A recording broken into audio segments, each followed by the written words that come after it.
It's time for the chip race. For our strategy segment this week, I'm delighted to welcome back to the show our season 5 guest, best-selling author turned poker pro, Maria Konnikova. Maria, welcome. Thank you so much for having me back, guys. Hi, Maria. Hi, dear. Well, quickly before we get into the hand history, how's poker been going for you the last few months?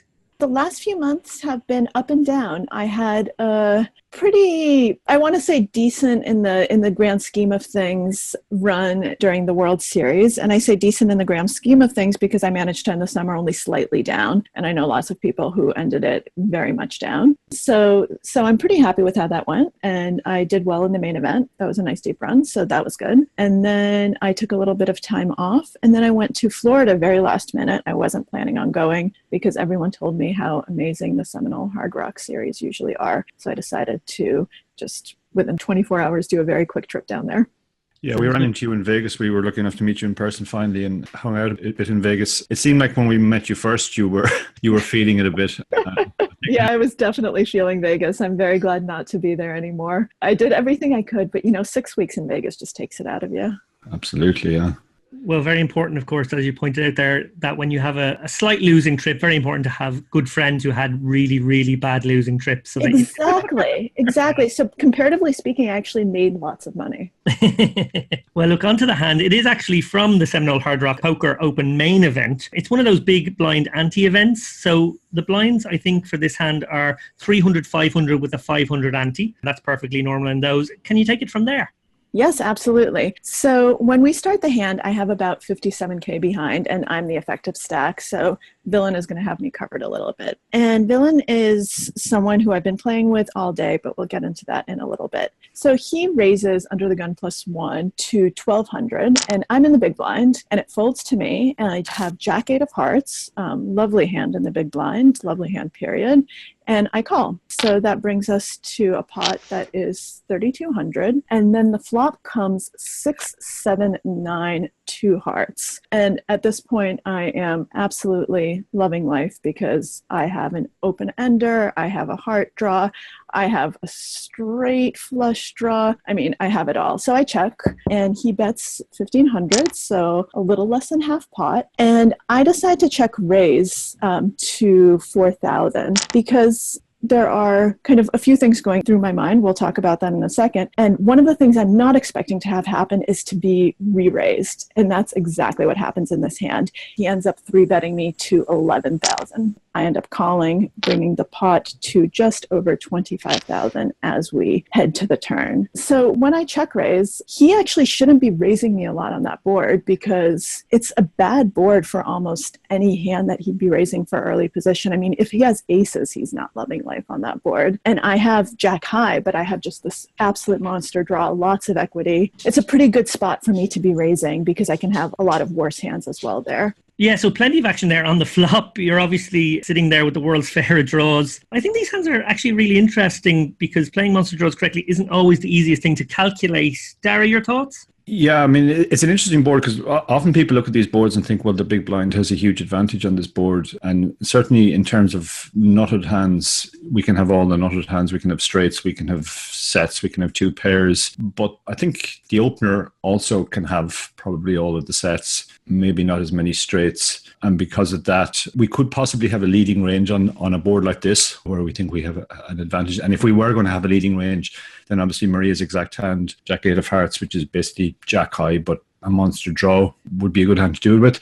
The other way to go is to go for the check raise like Maria did. We can fold out a lot of hands that are actually ahead of us right now, which is obviously a good result. And we can build a pot for if we hit our draw.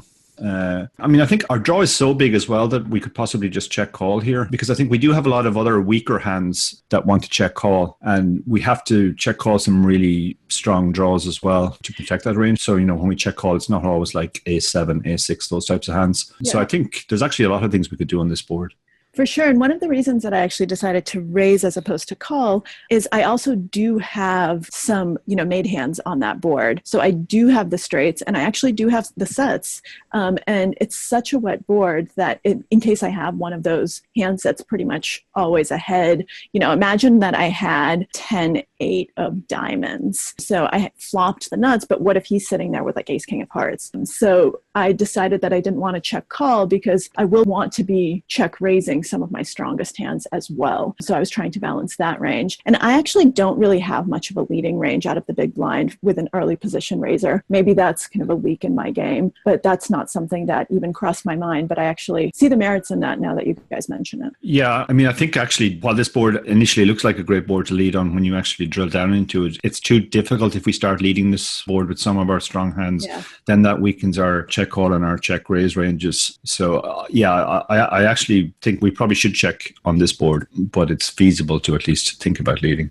Mm-hmm, for sure. The second interesting thing that happens in this hand is, as you pointed out, Maria, that you get 3-bet to 11k. Now, that is something you definitely don't expect when you have the perceived hand range advantage. So you're sort of immediately on the back foot trying to calculate, well, what does this guy have? Obviously, he may have come in here for a C-bet on a pretty wet board with a big draw himself. That's logical, particularly if it's not ace high. I like a flush draw to maybe take this line from him, particularly if that flush draw has maybe a gutter as well or something attractive of that nature. So once that happens, it definitely feels as though you're up against a real hand, either a real hand or a real strong draw hand. And your decision to call rather than, I guess, which is the other option you have, is just to lamp it in and sort of go, well, look, I've got a huge draw. Come at me here if you've got something. And maybe you get a fold off somebody who has, I don't know, a hand with okay equity in that spot, which is obviously the ideal situation. Yeah, absolutely. Absolutely. That was not a snap call. And I'm sitting there thinking, what in the world does he have? Do I want to get it in? And I decided that, I probably don't really want to get it in against this particular player because he's very, very aggressive. He's been playing aggressively all day. He's been 3-betting light. He's someone who likes to get out of line. And with my monster draw, if he has a made hand, I can get a lot of money from him if I actually hit my draw. And if he's on a draw, that's worse than my draw. I just want to keep him in there. So that's why I decided to just call as opposed to just go crazy and get all the money in on the flop. Yeah, once we get raised, I definitely prefer calling. I mean, people often fall into the habit of just playing their really strong draws really fast and just getting the money in. But what they kind of lose sight of the fact is that a lot of profitability of that play is when the opponent folds. And sometimes we just don't have fold equity. I think when he raises again on the flop, it's very difficult to imagine he's got a hand that he's doing this, that he's prepared to fold, because he's going to be getting a pretty good price if we do shove. And I mean, we're not actually in great shape against a lot of his hands. I mean, he can have a set and obviously we have lots of equity, or almost worse for us if he has something like ace king of hearts, where he's actually ahead at the moment and our flush outs are not good and we're basically just playing our jack, our 8 and our straight outs. So I think when we check raise, we're basically hoping he folds, which is the nut result, or he just calls and then we get to play turns and rivers. I think getting raised again is not what we were hoping for. That's right. Yeah. I mean, obviously we're hoping for a fold there. I mean, we have jack high. I think it's really easy to lose sight of that because it is such a monster draw, but it is jack high. It's a tournament as well, so we are incentivized not to get all of our chips in, roughly flipping. It's absolutely. And this is a single re-entry, but we are already on bullet too. So we are out if we are out on this hand. Well, onto the turn there, Maria. It's a sort of an uneventful one, but that in itself creates interesting dynamics. Yes, so the turn is a 3 of diamonds, which is basically a brick, and I check, and he makes it 13,000. So this is 13K into a pot that's about 25K, so we're looking at about half pot. And at this point, folding could be an option, but honestly, the price is really good once again. And I still have a decent amount of equity. I mean, I still have a good hand, but I did consider folding. At the end, I did decide to call given how aggressive he is, and I decided to just wait and see what happened on the river.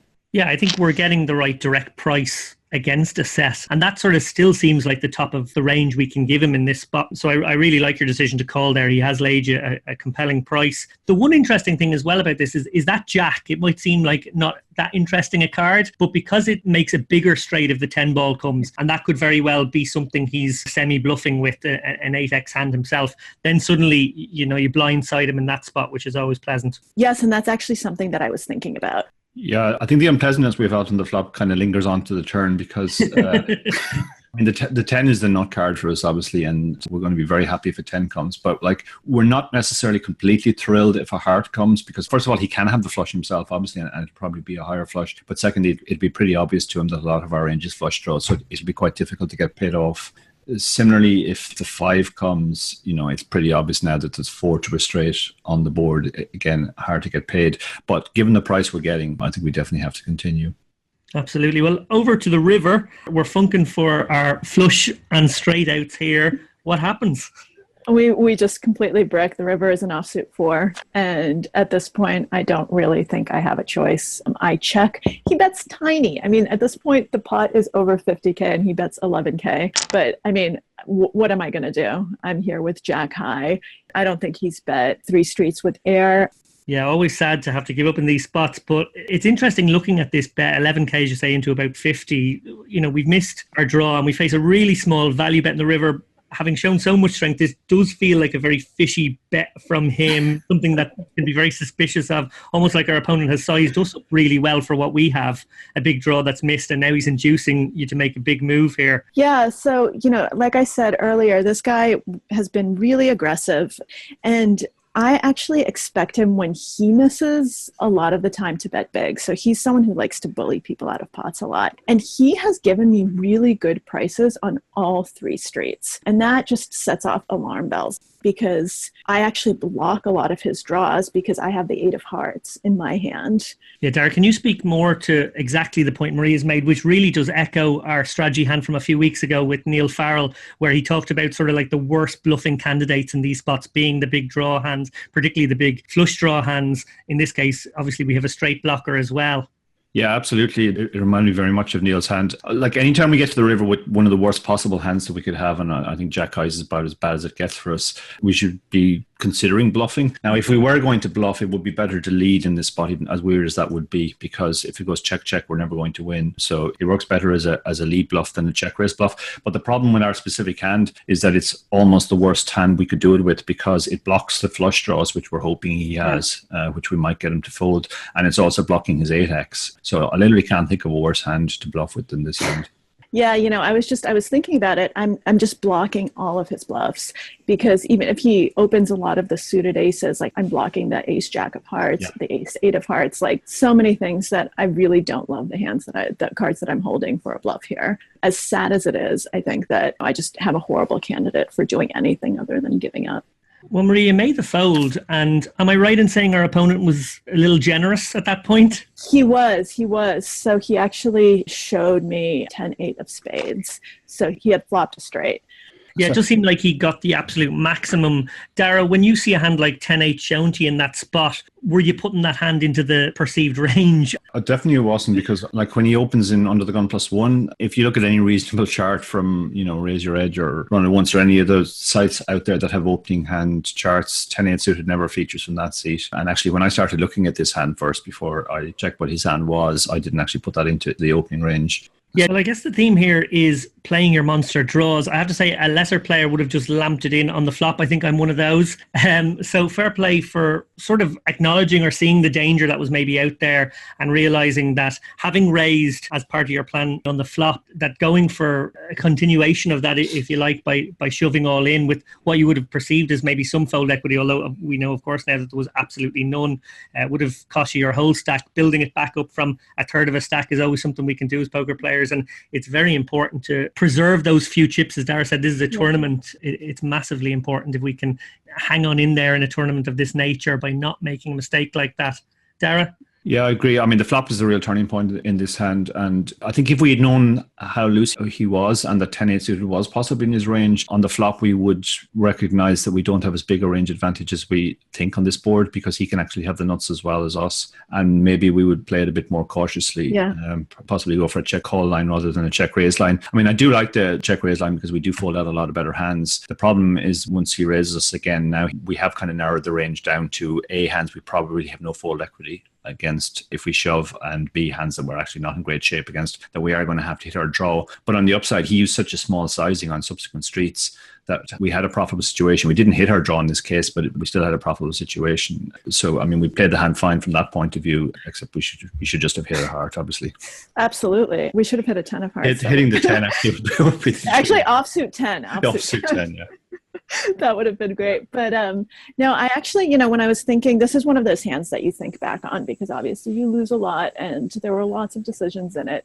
And I thought, do I just check call there? And obviously knowing what he had, the answer is yes. But without that information, if I were in that exact same spot again, obviously in retrospect, I wish I had just checked called and exercise some pod control. But I still think that, given all the hands I have, I'm probably going to be check raising again if I'm in a similar spot. Totally, yeah, 100%. I mean, the benefit of the check raise is not when we run into 10-8, it's when we run into all those other hands that are actually ahead of us. Exactly. But that are going to fold, or when he just calls and we get to the turn and river with a reasonably wide range. So when we hit our draw, he can't actually be sure that we have the draw and he's more likely to pay us off.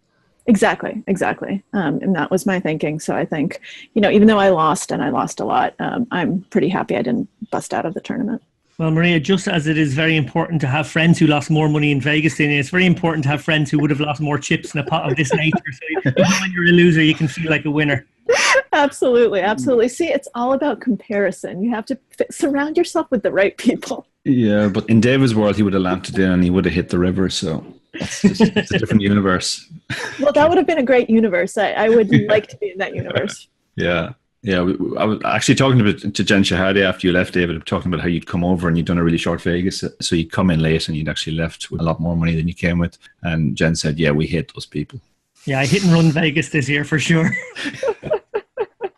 All right, I guess I'm not doing any more conversations with you guys because I now must officially hate you as well. Well, Maria, thank you very much for bringing us this hand history, a fascinating one. And we hope to have you back for maybe a future hand history or a catch-up at some point.